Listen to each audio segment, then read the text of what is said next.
Go Mustangs! The Coach Jackson Show, brought to you by Kim Assad, your real estate broker. Hello, Mustang Nation. Matt Carnes, Grapevine Booster here. Welcome to Week 6 of the Coach Jackson Show. Here with head coach of your Grapevine Mustangs, Randy Jackson. Coach, it was a big week, homecoming week. You ended up 6-0. Talk about homecoming at Grapevine and ending up homecoming week 6-0. Homecoming is a big deal here. One of my new coaches at the end of the pep rally said, Coach, we can never play anybody really, really good at home because there's just so much stuff going on. But it's a neat deal. I mean, it's just a traditional homecoming. The parade. First time I ever got to go to the parade because we didn't have a sub-varsity game at home. I mean, it was awesome. Just really, Grapevine's done a great job of keeping that small town feel and everything. So played Carter Riverside. Just honestly another Fort Worth school that dressed out about 25, 26 players. And so they're a little bit outmatched. And I think our defense did a great job again. Offense, we struggled just a little bit, punted a couple times more than I thought we would have and all. But all in all, played a pretty good game and got through it. And we're ready to turn the page. Well, homecoming is a really neat deal, and getting to go through downtown Grapevine and see how big the crowd was really special. But when game rolled around, your defense was just, again, dominant. I mean, they only gave up 79 yards, 3 first downs, and it was a tough night on the Eagles, so much so that the quarterback at one point just literally just laid down in the backfield. Yeah, and really our starters really didn't play very much. They played a lot the week before against Dunbar. Dunbar was a more physical team.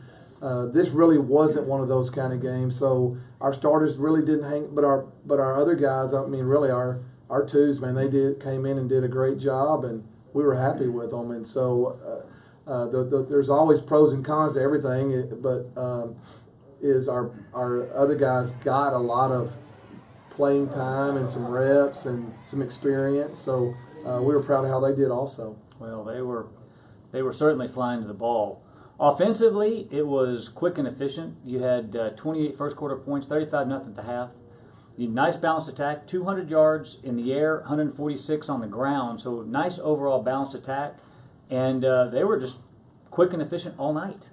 Yeah, our guys, I mean, again, Allen, third-year starter. We're taking care of the football pretty well. We had 1 fumble, but we did fine on our penalties. I mean, really, since the first game, we're averaging 4 penalties a game. I think I'm very proud of that. So it was just one of those games where it was a little bit businesslike. Our guys kind of knew what was going to happen, and I think we were all honestly little relieved when it was over with because we know we had a big one really for the next 2 weeks and something to get us going.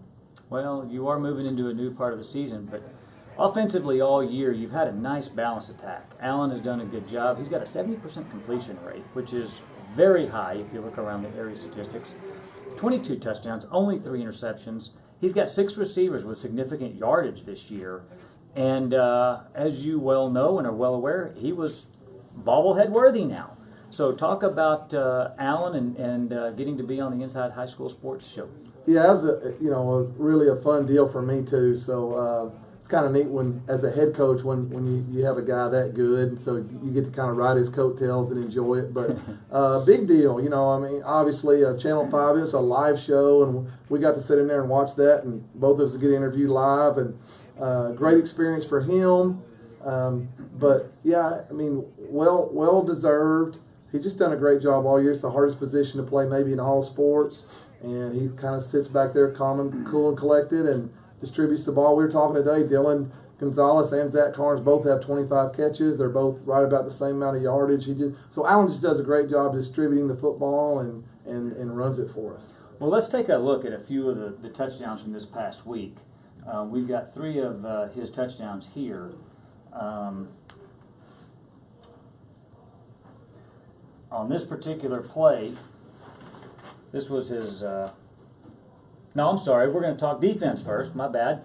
This was the first defensive play from the special teams where you got the 2nd touchdown. Yeah, and I told our defensive coach, I said, guys, really, I just want to rush about 1 punt because I was afraid we blocked maybe more than we needed to, and sure enough, they snapped it over the quarterback's head. And so I was proud Bradley Williams, the one that got on that, and I was proud for a senior to get to score a defensive kid, especially score a touchdown in his senior year homecoming game. Exactly. Second defensive senior that got to score this year.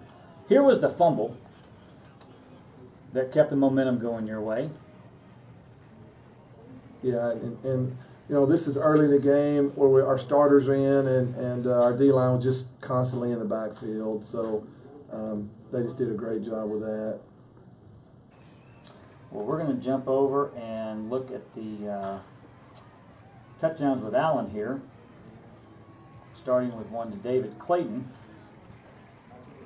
Yeah, and you can see Allen's clapping, trying to get us to go as fast as we can, and basically that's a trips formation. If they don't have enough out there, he just throws it, and that's what he did. Well, and all year long you've seen the blocking working better to help clear those angles so you can gash them through there. Oh yeah, our receivers just do a great job blocking, and we do a lot of that in practice. This is a sprint out pass play, and basically that's his third read on his progression. Eric Brown on a drag coming across, and again, just an experienced quarterback going to his third read. And then here's the touchdown to Roschon, and it just looks like Allen's getting more comfortable in finding where he needs to go with the ball in a hurry without really panicking. Yes, sir. And what we tell him is, when in trouble, find a back. And so he's in a little bit of trouble there, and he found the running back. And Roschon I think it's his third touchdown reception of the year, and so he's pretty fast. When he catches it, he does a good job of making it happen. Well, he's definitely settled down. It looks like the game is very much slowed down for him. So we're 6-0 now. You've had this middle phase of the season you've called spring ball, but that's over. And now it gets serious. We move on to Richland at 6-0.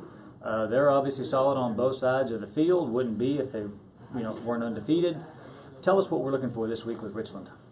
Well, they're a 4-3 defense, which is 4 down linemen, 3 linebackers. We think maybe the best defense in the district. You really don't know till you go through all the teams, but they've just had a great run. We got to watch them in person against Birdville, and they really handled them pretty well. And so offensively, their spread attack, they've got a tall quarterback back there. They've thrown for about twice as many yards as they've ran it for. So 4 and 5 are his 2 good receivers, and those are guys we're going to have to focus on. And they're just a good football team. They're not weak in any phase. Their kicking game is fine, and they're the next 2 weeks. It's 2 6As that have dropped down to 5A, and Richland has been 6A for years and really hasn't had a ton of success. So I think they're enjoying being 6-0, and they're a confident team who really will expect to beat us Friday. And it's what we need, though. I mean, really, it's going to get us better for the playoffs. We expect to go over there and win, but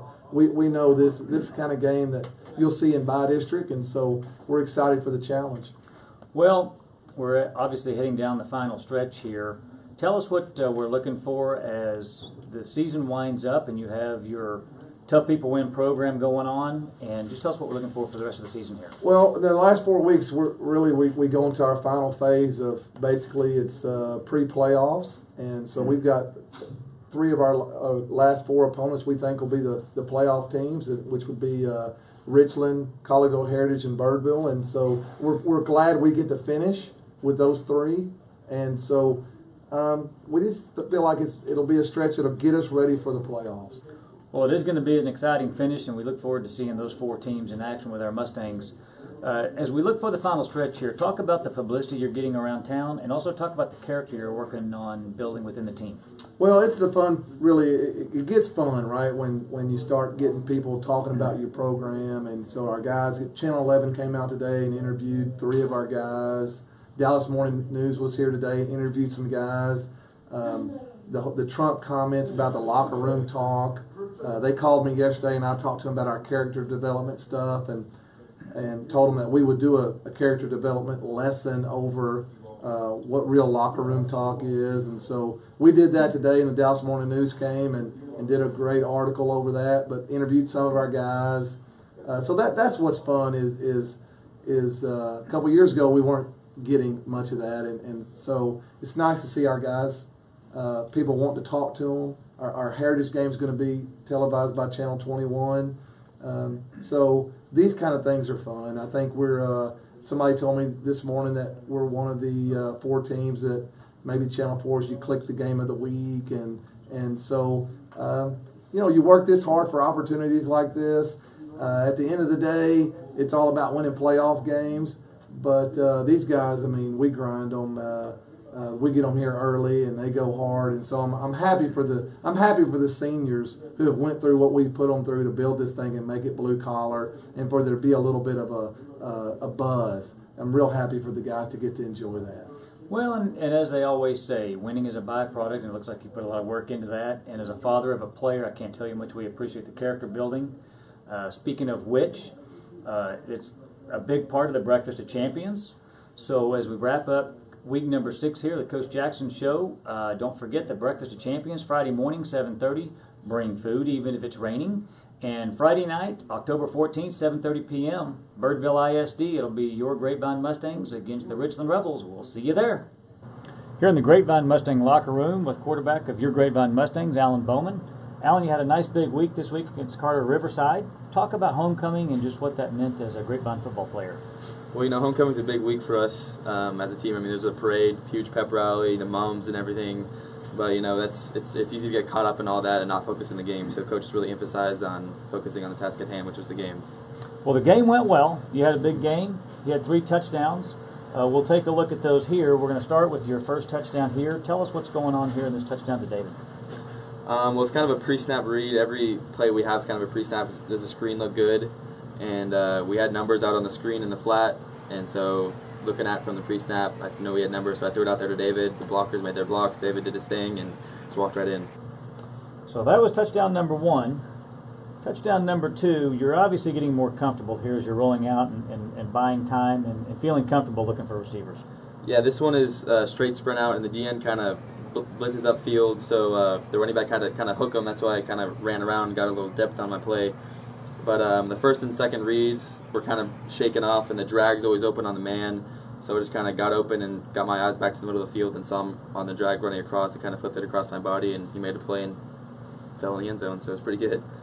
And then touchdown number 3, they always talk about a quarterback wanting to have the game slowed down. Here it looks like you got real comfortable finding your outlet.